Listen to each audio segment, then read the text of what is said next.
नमस्कार दोस्तों, GK mean के 7वें क्लास में हम आपका स्वागत करते हैं और आज हम एक खास चर्चा कर रहे हैं और हमारा टॉपिक है टेंस। सबसे पहली बात तो हम आपको ये बता दें कि बहुत सारे लोग जो कि यूट्यूब पर कमेंट में लिखे हैं कि टेंस का वीडियो जल्दी से जल्दी डालें, कुछ लेट हो गई, इसके लिए हम लोगों से हमें इस बात का दुख है कि हम कोशिश करते हैं कि आपका जो भी आशा अपेक्षा आकांक्षा है उस पर हम पूरी तरह से 100% खरा उतरे। तो आइए टेंस की बात करते हैं। टेंस में ढेर सारा सवाल है। टेंस हम किसे कहते हैं, टेंस कितने प्रकार के होते हैं, फिर प्रकार के कितने प्रकार के होते हैं, टेंस पढ़ते हम क्यों हैं, टेंस का जन्म कहाँ से हुआ है, टेंस हम अगर पढ़ें तो टेंस हमें क्या सिखाता है, अगर टेंस हम ना पढ़ें तो अंग्रेजी का दुनिया हमारे लिए कैसा बन जाएगा। दोस्तों, ऐसे ढेर सारे सवाल हैं जो हमारा इंतजार कर रहे हैं इस टॉपिक में। लेकिन इस टॉपिक के अंदर जो सबसे पहला सवाल है उसकी शुरुआत हम करेंगे और वो है कि टेंस का जन्म कहाँ से हुआ है। दोस्तों, टेंस का जन्म लैटिन भाषा से हुआ है। ये जो टेंस है इसका जन्म लैटिन शब्द टेम्पस से हुआ है और ये टेम्पस का मतलब टाइम होता है और ये टाइम का मतलब समय होता है। तो सवाल इतना सा। दूसरा सवाल है कि टेंस हम कहते किसको हैं। इसके लिए ढेर सारी परिभाषाएं लिखे गए हैं। नेस्फिल हैं, थॉमसन है, मार्टिनेर हैं, क्विर्क हैं, लेग्स हैं, मॉगमैन है, एम.ए. पिंक है, सी थॉमसन है, ढेर सारे लोग हैं। हमारे भारतीय मूल के लोगों ने भी कई सारे लोगों ने लिखा है। तो टेंस के लिए ढेर सारी परिभाषा उपलब्ध हैं। इन सभी परिभाषाओं में जो मेरा परिभाषा है, जो मैंने इससे परिभाषित किया है, वो कुछ इस तरह का है। हमने लिखा है कि tense is a game played between time and action। हमसे पूछा गया टेंस किसे कहते हैं, हमने बता दिया tense is a game. Tense एक खेल होता है। जब हम टेंस के अंदर में जाएंगे और टेंस को हम पढ़ेंगे तो दोस्तों सच में हमें पता चलेगा कि टेंस पूरा का पूरा एक खेल है, एक सुंदर सा खेल है, जबरदस्त, बेहद मजेदार, बेहद शानदार खेल है ये। तो क्या कहते हैं कि tense is a game. Tense एक खेल होता है, प्लेड बिटवीन, जो खेला जाता है किस दो के बीच में, टाइम एंड एक्शन। किस दो के बीच में, ये टाइम और एक्शन के बीच में। टेंस एक खेल होता है जो टाइम और एक्शन के बीच में खेला जाता है। इसे हम जीके मीन की भाषा में कह सकते हैं कि टाइम तथा एक्शन के बीच खेले जाने वाले खेल को हम टेंस कहते हैं। तो चलिए इस बात को हम समझ गए कि टेंस एक खेल है और इस खेल के दो खिलाड़ी हैं। एक खिलाड़ी का नाम है टाइम और दूसरे खिलाड़ी का नाम है एक्शन, या इसको पहले खिलाड़ी में लिखते हैं एक्शन। एक खिलाड़ी का नाम है एक्शन और दूसरे का नाम है टाइम। ये एक खिलाड़ी एक्शन है और दूसरा टाइम है। ये खेल आपको और भी मजेदार लगेगा अगर आप इस दोनों खिलाड़ी को पूरी तरह से समझ ले तो। लेकिन पहला बात मैं आपको बतला रहा हूं कि दोस्त, पूरी की पूरी टेंस के दुनिया में यही दो शब्द है जो छाया हुआ है, यही दो शब्द है। अगर ये दो शब्द आप समझ गए तो मेरा विश्वास कीजिए टेंस पूरी तरह से आप अभी समझ लेंगे।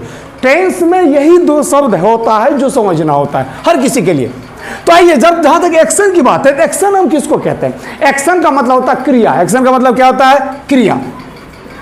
इसका मतलब क्रिया होता है और आपको पता है क्रिया में क्या लगा रहता है, ना। जैसे खेलना, कूदना, हंसना, उठना, बैठना, जागना, धोना, लेना, रखना, उठना, पढ़ना, गाना, जोना, जाना, सोना, रोना, ढोना, इस सब को क्या बोलेंगे हम, क्रिया। जैसे हम कहते हैं ना कि मैं, जैसे कहते हैं कि सचिन खेलता है, इस वाक्य में क्रिया कौन हुआ, बोलिए तो, बोलिए कौन हुआ क्रिया जी, खेलना। कौन हुआ क्रिया, मैं पढ़ाता हूं, क्रिया कौन हुआ, जोर से बोलेगा। रोहित पत्र लिखता है, क्रिया कौन हुआ, स्वाति नदी में तैरती है, कौन हुआ। तो ये समझ जाएंगे कि एक्शन में क्या लगा रहता है, ना लगा रहता है। और टाइम की बात करते हैं। टाइम किसे कहते हैं, ये टाइम, इसका जो कॉन्सेप्ट है थोड़ा व्यापक है, थोड़ा सा विस्तृत कॉन्सेप्ट है। टाइम का एक विस्तृत कॉन्सेप्ट है। टाइम कब से चलना शुरू हुआ, सबसे पहली बात, टाइम कब से चलना शुरू हुआ, हम आपसे पूछना चाहेंगे। टाइम का स्टैंड अप, टाइम कब से चलना। एकदम देखिए, मजे से आराम से पढ़िए, खूब मजे से और खूब आराम से पढ़िए। आप एक ऐसा चीज सीखने के लिए जा रहे हैं, पढ़ना मतलब सीखने के लिए जा रहे हैं कि आप अगर इसको सीख लें तो जानते हैं, आप जानते हैं अंग्रेजी भाषा में वाक्य को बनाने का जिम्मेदारी किसके पास है? टेंस का। अगर आप इसको सीख लिए तो अंग्रेजी में प्रत्येक वाक्य को बनाना एक आसान खेल हो जाएगा। इसीलिए एकदम मजे से, एकदम आराम से पढ़ना, कोई जल्दबाजी वाली बात नहीं। तो टाइम आप बोलिएगा, स्टैंड अप, उठ जाइए। टाइम कब से चलना शुरू हुआ? जब से आपका जन्म हुआ। कब आपका जन्म हुआ? 2007 में। तो हम क्या बोलेंगे कि टाइम 2007 से चलते आ रहा है। कब से चलते आ रहा है? जोर से बोलेगा, 2007 से। कब से टाइम चल रहा है जी? 2007 से। ये है ना, इसका जन्म हुआ, टाइम चलना शुरू हुआ। लेकिन बात यहाँ पर यह है कि उसके पहले जो आपके पापा का जन्म हुआ, वो 2007 से पहले हुआ होगा ना। वो जो जन्म हुआ आपके पापा का, वो क्या था? वो टाइम नहीं था क्या? वो तो किसी टाइम में जन्म हुआ। तो आप ये बोलिए कि जब से पापा का जन्म हुआ तब से टाइम चलना शुरू हुआ। कब से टाइम चलना शुरू हुआ? जब से पापा का जन्म हुआ। अब पापा से पहले जो दादाजी का जन्म हुआ तो वो तो कोई टाइम ही होगा नहीं। तो क्या बोलेंगे? जब से पापा का जन्म हुआ तब से, कि जब से दादाजी का जन्म हुआ? जब से दादाजी का जन्म। और दादाजी के जो पिताजी का जन्म हुआ होगा तो टाइम में हुआ होगा ना। तो क्या बोलेंगे? कब से समय चलना शुरू हुआ? जब से दादाजी के पिताजी का जन्म हुआ तब से समय चल रहा है। ऐसा कहाँ? बहुत पीछे। आप सीधे बोलिए, जब से देश आजाद हुआ 1947 से। कब से? 1947 से। कब से? लेकिन 1947 से पहले जो गांधी जी साउथ अफ्रीका वगैरह गए थे, वो भी तो समय था ना। गांधी जी के पहले 1857 में क्रांति हुआ था, नहीं? 1857 से समय चल रहा है। कब से चल रहा है? 1857 से। कब से? फिर आप कह रहे हैं 1857 से। 1857 से समय चल रहा है, तो 1857 से पहले जो 1855 था, क्या वो समय नहीं था क्या?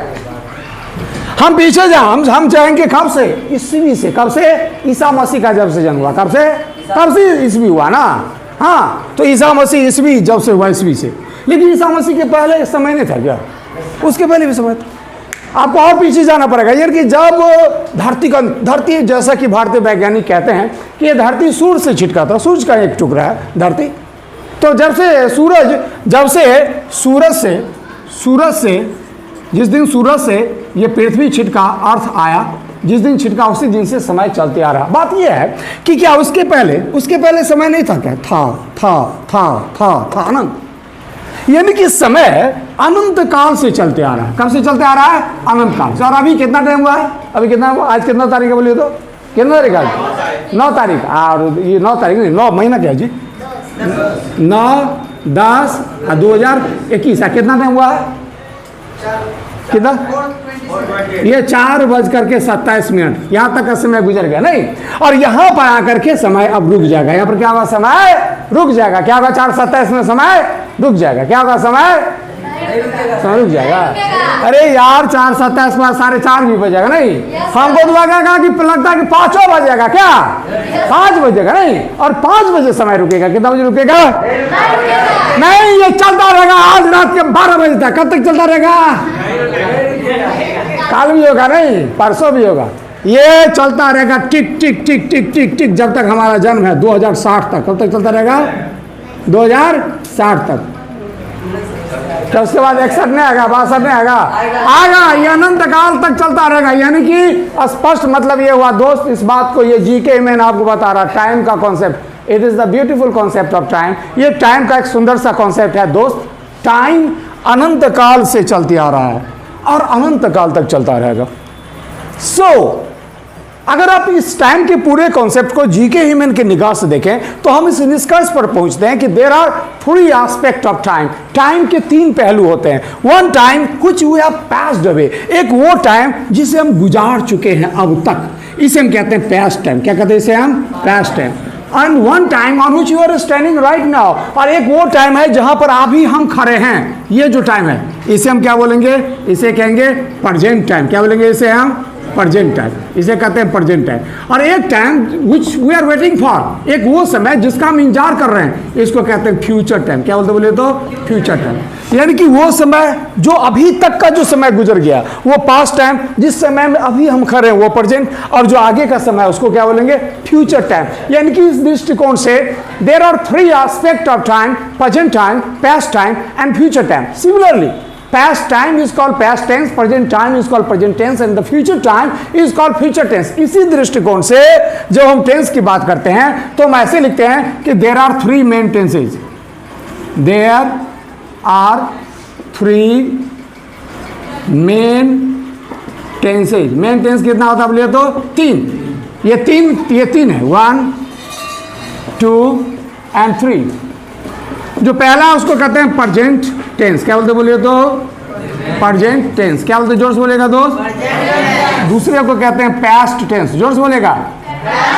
और तीसरों के कहते हैं फ्यूचर टेंस। जोर से बोलेगा फ्यूचर। बोलिए present tense, past tense, future tense. अब आइए, अब एक दूसरा महत्वपूर्ण सवाल है। वैसे आप आगे पढ़िएगा कि प्रेजेंट कितने होते हैं? 4। प्रेजेंट कितने होते हैं? 4। ये 1 2 3 और 4। तो पास्ट में कितने होंगे? 4। आइए इसकी चर्चा हम बाद में करेंगे। सबसे पहली बात कि अगर हम एक वाक्य की चर्चा करते, जैसे एक वाक्य है कि मोहन, इस वाक्य को देखिएगा, वाक्य है मोहन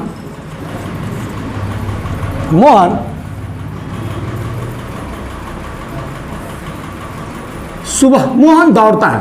बोलिए तो मोहन दौड़ता है। जोर से बोलेगा मोहन दौड़ता है। बोलेगा अच्छा एक चीज बोलेगा, मोहन दौड़ता है। इस वाक्य में क्रिया कौन है? आपको बताए थे क्रिया का मतलब ना लगा था। क्रिया में क्या लगा रहता है? कोई दिक्कत नहीं ना, जिसमें ना लगल होगा उसको क्रिया। तो मोहन दौड़ता है, क्रिया कौन हुआ? दौड़ना। कौन हुआ? मैं पढ़ाता हूँ, क्रिया कौन हुआ? अब बोलिए मोहन दौड़ता है, इसमें क्रिया कौन हुआ? दौड़ना। इसमें क्रिया है ना जी, क्रिया को क्या बोलेंगे? एक्शन है ना। और ये इसमें टाइम कौन है? मोहन दौड़ता, कौन सा टाइम है? मोहन दौड़ता है प्रेजेंट है कि पास्ट है कि फ्यूचर है? प्रेजेंट है ना, यानी कि एक्शन भी है। दौड़ना क्या बोलेंगे? एक्शन। दौड़ने को क्या बोलेंगे दोस्त? इसको बोलेंगे एक्शन। इनटू एक्शन में क्या बोले तो टाइम है। इस एक्शन को किस टाइम में रखा गया? प्रेजेंट टाइम में। किस में बोले तो प्रेजेंट टाइम। इसीलिए हम इसको क्या बोलेंगे? टेंस। इसको क्या बोलेंगे हम? टेंस। यानी कि time into action equal to tense. अब टेंस में भी ये प्रेजेंट टेंस है। तो देखिए दोस्त, एक और बात पहले समझ लीजिएगा। हाई लगा रहेगा तो प्रेजेंट, हा लगा रहेगा तो पास्ट, और गा लगा रहेगा तो फ्यूचर। मोहन पढ़ाता है प्रेजेंट, मोहन पढ़ाता था पास्ट, अब मोहन पढ़ाएगा, इसको क्या बोलेंगे? फ्यूचर। जैसे एक दूसरा वाक्य देखते हैं। दूसरा वाक्य है कि सचिन खेलता था, या सचिन क्रिकेट खेलता था। सचिन बोलिए जोर से जी कि सचिन क्रिकेट खेलता था। जोर से बोलेगा एकदम आराम से समझिए। टेंस का मतलब क्या होता है? सुन लीजिएगा। टेंस का मतलब, टेंस में क्या चीज होता है बोलिए तो? एक्शन और टाइम। क्या होता है बोलिए तो?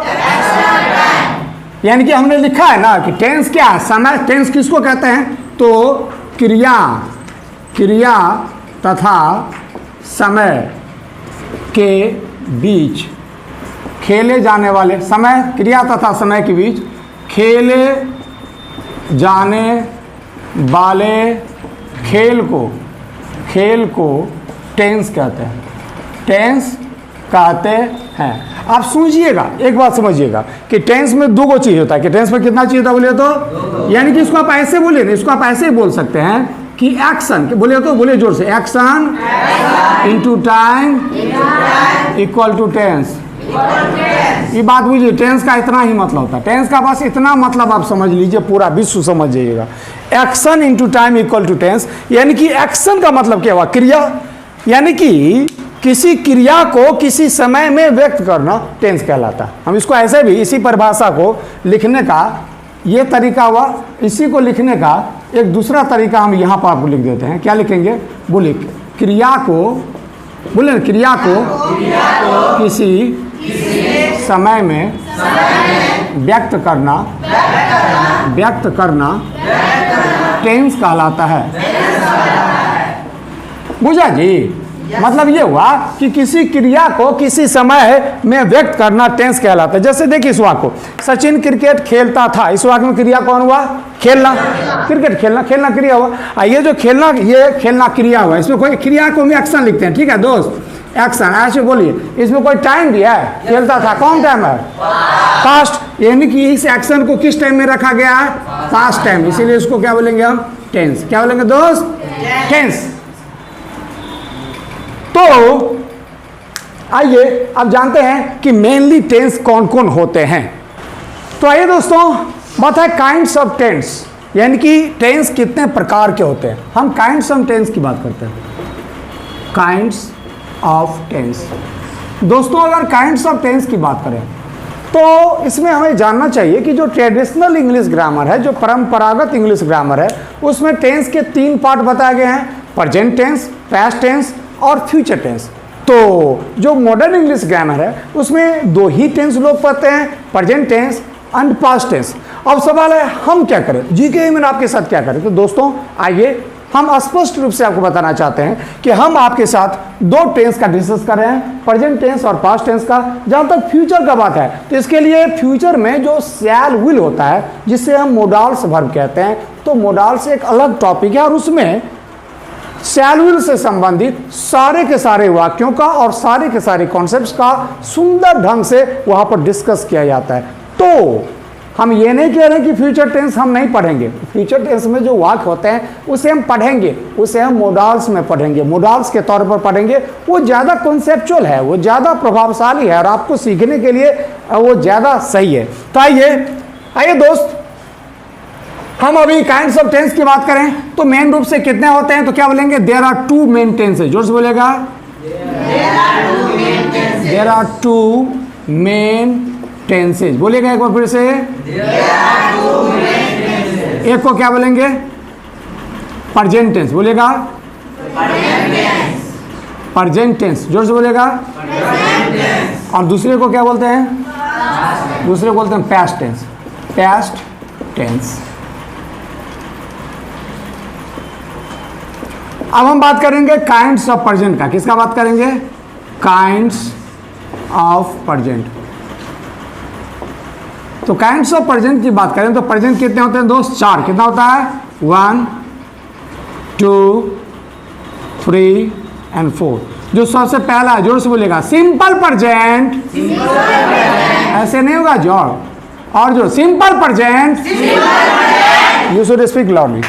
Present imperfect, present imperfect, present perfect, present perfect, present perfect, present perfect continuous, present perfect continuous. क्या बोलेंगे, अब दूसरा है काइंड्स ऑफ पास्ट। हम दूसरा क्या, ये तो है काइंड्स ऑफ प्रेजेंट की बात है। अब हम पढ़ रहे हैं kinds of past, kinds of past. अगर काइंड्स ऑफ पास्ट की बात करें तो इसमें भी 4 हैं। कितना है दोस्त, 4 है। और ये 4 में सबसे पहला क्या है, सिंपल पास्ट। जोर से बोलेगा, और दूसरा है पास्ट इम्परफेक्ट। क्या बोलेगा, पास्ट इम्परफेक्ट बोलेगा। और तीसरा है past perfect continuous. Speak loudly, past perfect continuous. बोलिए, एक तो गलती हो गया ना, पास्ट परफेक्ट। तीसरा क्या बोलिए तो पास्ट परफेक्ट। और चौथा है past perfect continuous, past perfect continuous. तो एक बार बोलिएगा, बोलिए प्रेजेंट की बातें बोलिएगा, simple present, present imperfect, present perfect, present perfect continuous, simple past, past imperfect, past perfect, past perfect continuous. देखिए, एक अंग्रेजी का लेखक होने के नाते हम आपको बताते हैं, अगर हम चाहें ना दोस्त तो अंग्रेजी में जो मटेरियल हम आपको देते हैं उसको बहुत ही कॉम्प्लेक्स, बहुत पेचीदा करके, बहुत जटिल बना करके हम आपको बता सकते हैं। लेकिन हमारा पहला उद्देश्य है कि देखिए, आपको कोई चीज़ हम आसानी से बता जाए, चाहे अंग्रेजी का कितना भी डिफिकल्ट टॉपिक आप हमारे हाथ में दे दो, हम आपको बताते हैं। आपको लगेगा इस धरती पर इससे आसान कोई टॉपिक है ही नहीं। तो बात इतना सा है कि हम चीज़ों को सरलता से पढ़ें, जटिलता से नहीं पढ़ें, नहीं पढ़ें, नहीं पढ़ें। तो हम आपको इतना सा बात बताते हैं कि GK के लेक्चर्स को देखिए, टेंस से संबंधित दुनिया का कोई समस्या आपके मन के दरवाजे पे कभी दस्तक नहीं देगा। आपके मन के टेंस से संबंधित कोई भी समस्या, और याद रखिएगा जीके में जो मटेरियल आपको दे रहा है उसमें से एक शब्द हटा दोगे तो अन्याय हो जाएगा, एक शब्द जोड़ दोगे तो भी अन्याय हो जाएगा। हमने मटेरियल्स को संतुलित बनाने के लिए, खास करके वो बच्चा जो हिंदी भाषी क्षेत्र में, भारत के हिंदी भाषी क्षेत्र में रहते हैं, उत्तर भारत के क्षेत्र में रह रहे हैं, उनके लिए अंग्रेजी अगर वो सीखना चाहते हैं तो एकमात्र रास्ता है जीके ह्यूमन। कौन सा रास्ता है? तो जरूर और जरूर जीके मैन के चैनल को सब्सक्राइब कीजिए और जीके मैन को प्रमोट कीजिए, जीके मैन को मदद कीजिए। मुझे आपकी मदद की सच में जरूरत है, क्योंकि इस धरती पर हम बेहतर करना चाहते हैं और इसके लिए आपका साथ, आपके दोस्ती की जरूरत है। तो हम अगले लेक्चर में एक शानदार टॉपिक को डिस्कस करने के लिए जा रहे हैं और वो टॉपिक है सिंपल प्रेजेंट। तो तब तक के लिए थैंक यू वेरी मच। जय हिंद दोस्तों।